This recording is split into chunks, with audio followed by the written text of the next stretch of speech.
মুখ্যমন্ত্ৰী ডাঙৰীয়ে কিবা কল বুলিয়ে কিবা আইন আনিল বুলিয়ে যে সকলে সেইটো মানি লব সেইটো অসম্ভৱপৰ নহয়। মুখ্যমন্ত্ৰীয়ে আমি কি খাম কি পিন্ধিম এই লৈ সিদ্ধান্ত লোৱাৰ নৈতিক অধিকাৰ মুখ্যমন্ত্ৰীৰ নাই। আজি মদৰ দোকান তেওঁ ঘৰে ঘৰে খুলি দিয়াৰ ব্যৱস্থা কৰিছে। গতিকে মুখ্যমন্ত্ৰী যাবৰ কাৰণে এটা ৰাস্তা লাগে আৰু ৰাস্তাটো হৈছে সহজলভ্য ৰাস্তা হৈছে এইটো যে মুছলমানসকলক টাৰ্গেট কৰা। প্ৰথম কথা হৈছে যে মুখ্যমন্ত্ৰী যে ইমান তললৈ আৰু নিজ মানসিকতাৰ পৰিচয় দিব এইটো আমি আচলতে কল্পনা কৰা নাছিলো। মুখ্যমন্ত্ৰী এইটো এটা আচলতে গতানুগতিক প্ৰক্ৰিয়া আছিলে যে মুখ্যমন্ত্ৰীয়ে 26ৰ নিৰ্বাচন আহি আছে, গতিকে মুখ্যমন্ত্ৰীয়ে এনেকুৱা ধৰণৰ কিবা এটা সিদ্ধান্ত ল'ব, কাৰণ গৌ মাংসক লৈ ইতিমধ্যে এটা আইন পাছ কৰিছেই।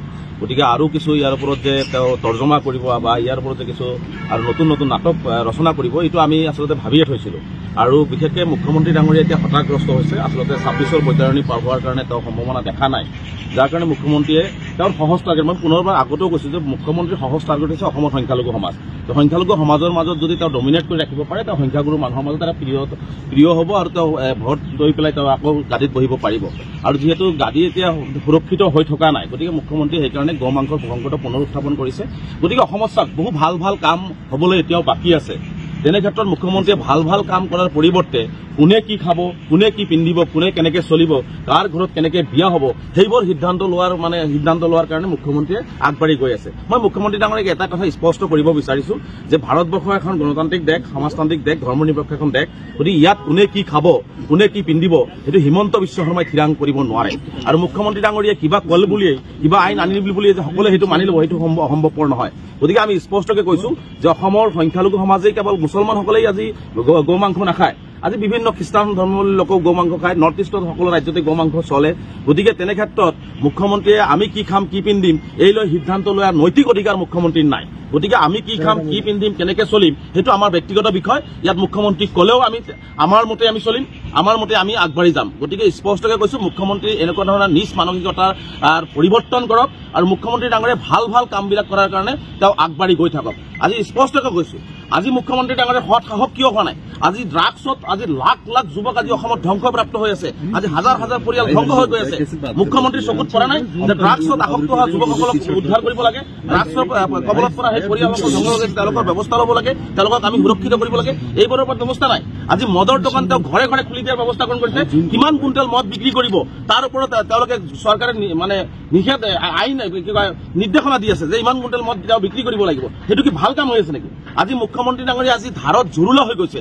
আজি অসমৰ মানুহ আজি চৰকাৰ যে ধাৰত পৰিছে, আজি চৰকাৰ যে চলিব পৰা নাই। আজি মূল্য বৃদ্ধি হৈছে, গেছৰ দাম বৃদ্ধি হৈছে, চাউলৰ দাম বৃদ্ধি হৈছে, এইবোৰতো ৰোধ কৰিব পৰা নাই। নিবনুৱাসকলৰ সমস্যা সমাধান কৰিব পৰা নাই। গতিকে মুখ্যমন্ত্ৰী ডাঙৰীয়া যাব কোনফালে? গতিকে মুখ্যমন্ত্ৰী যাবৰ কাৰণে এটা ৰাস্তা লাগে আৰু ৰাস্তাটো হৈছে সহজলভ্য ৰাস্তা হৈছে এইটো যে মুছলমানসকলক টাৰ্গেট কৰা। গতিকে এইটো কথা গতানুগতিকভাৱে মুখ্যমন্ত্ৰী টাৰ্গেট কৰি আহিছে। গতিকে আমি এই মুখ্যমন্ত্ৰীৰ এই মানসিকতাক তীব্ৰভাৱে নিন্দা কৰিছো, গৰিহণা দিছো। আৰু মুখ্যমন্ত্ৰী ডাঙৰী ইমানেই যদি গৌ মাতাৰ প্ৰতি যদি তেওঁৰ ইমানেই দৰদ তেওঁ তেনেহলে শ্ৰীৰামপুৰৰ পৰা অসমৰ মাটিৰে যিবিলাক গোধন যে সৰবৰাহ হৈ আছে মেঘালয় উত্তৰ পূৰ্বাঞ্চললৈ গৈ আছে বা উত্তৰ পূৰ্বাঞ্চলত যে নিধন হৈ আছে অসমৰ মাটিৰে কিয় যাবলৈ দিছে?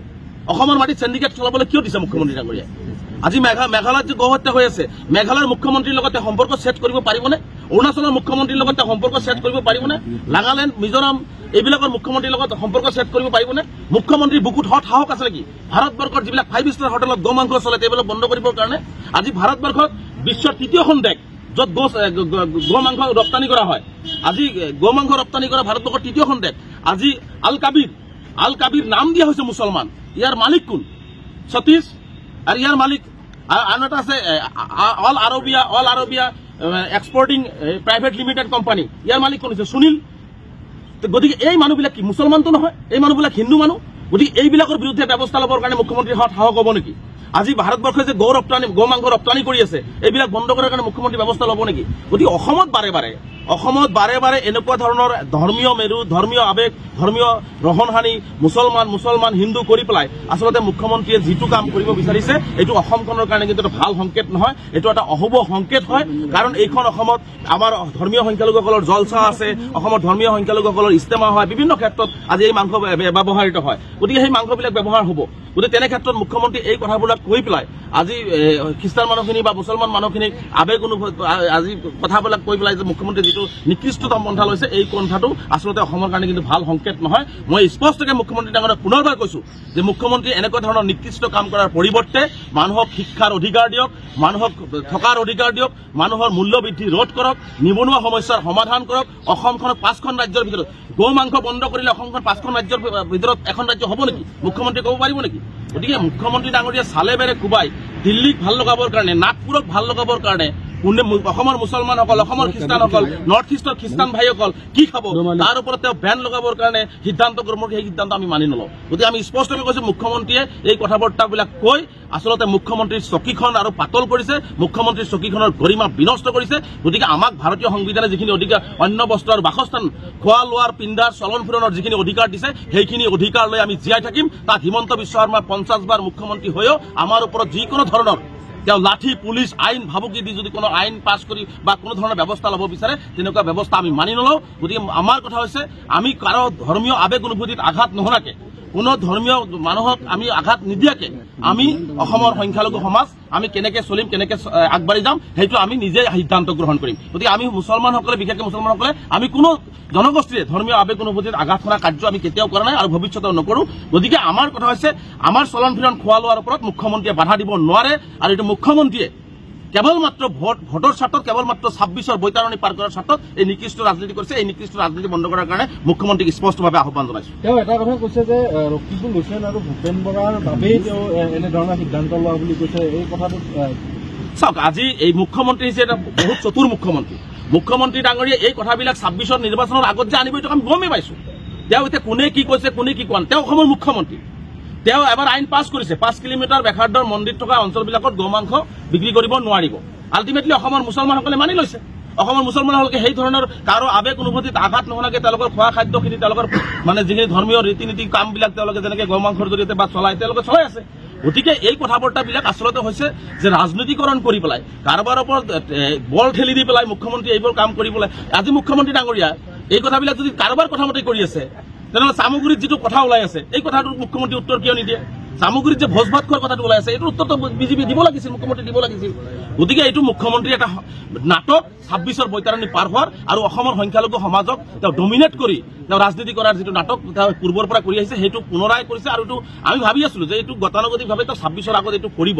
গতিকে আমি মুখ্যমন্ত্ৰী ডাঙৰীয়াক স্পষ্টকৈ কৈছো যে সংখ্যালঘু সমাজক জকাই নল'ব, সংখ্যালঘু সমাজক লাঠি, পুলিচ, ভয় ভাবুকিৰে আপুনি ডমিনেট নকৰিব। কাৰণ আপুনি গণতন্ত্ৰত সৰ্বা শেষ মানে শেষৰ দিনলৈকে থকা ৰজা নহয়, পৃথিৱী থকালৈকে। গতিকে আপুনি 5 বছৰৰ কাৰণে মুখ্যমন্ত্ৰী হৈছে, 5 বছৰ পিছত আৰু হয়তো বেলেগ মুখ্যমন্ত্ৰী আহিব, বেলেগ ৰাজনৈতিক নেতা আহিব, দল আহিব।